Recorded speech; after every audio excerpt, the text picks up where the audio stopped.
Se você tem as orelhas mais abertas e se incomoda com isso, ou até mesmo se você tem uma filha ou um filho que tem essa característica e você vê que a criança sofre com isso, às vezes com os amiguinhos, na escola, esse vídeo é para você. Meu nome é Bruno Bernardi, sou cirurgião plástico e nesse vídeo nós vamos falar um pouco sobre o porquê que acontece a orelha em abano e como tratar essa condição. E só lembrando, já se inscreva aqui no canal se você ainda não é inscrito, para poder ficar por dentro dos variados assuntos em cirurgia plástica.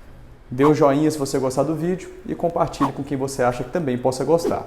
Então, para falarmos dos tratamentos da orelha em abano, primeiro a gente tem que entender por que ela acontece. O formato da orelha é todo determinado pela sua estrutura de cartilagem. E se algumas áreas dessa cartilagem não desenvolvem da forma adequada, isso vai acabar acarretando no que a gente chama de orelha em abano. As duas principais partes dessa cartilagem que podem dar esse aspecto de orelha em abano, uma é a concha e a segunda é a antihélice.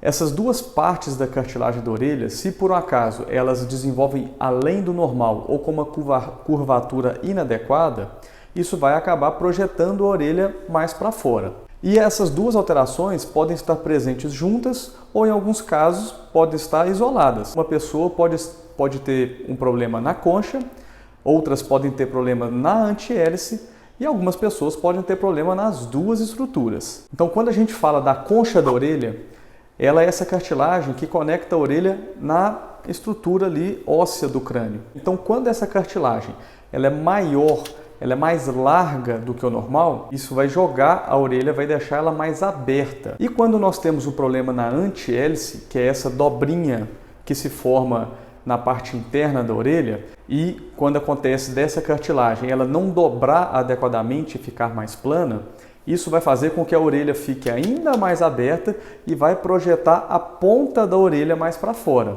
Então, no planejamento da otoplastia, que é a cirurgia de correção da orelha em abano, a gente tem que determinar se uma ou duas dessas estruturas cartilaginosas estão com problema para a gente definir qual que vai ser o tratamento. E como é feita essa cirurgia? A gente começa a cirurgia fazendo um corte na parte de trás da orelha e através desse corte a gente consegue descolar boa parte dessas cartilagens e visualizar bem elas. Quando há um excesso de concha, quando a concha está mais larga, o que a gente faz é tirar um segmento dessa cartilagem e, através de pontos, colar mais essa cartilagem junto ao crânio. E quando o problema é a má formação da antihélice, ou seja, a antihélice ela não dobrou da forma adequada, o que a gente faz é dar pontos nessa cartilagem de forma a fazer essa dobra que deveria ter ocorrido no desenvolvimento normal da orelha. Quando há os dois problemas associados, a gente usa as duas técnicas.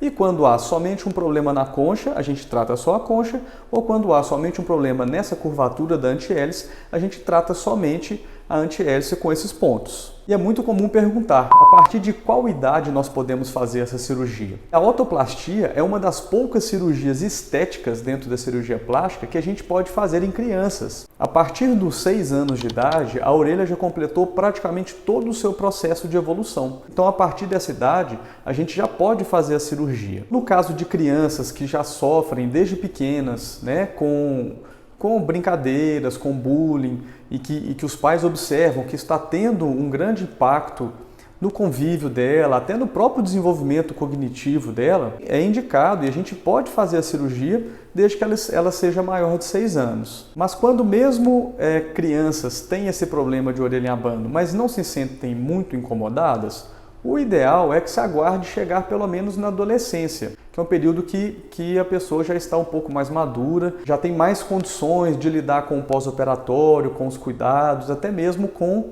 a dor que é comum no pós-operatório.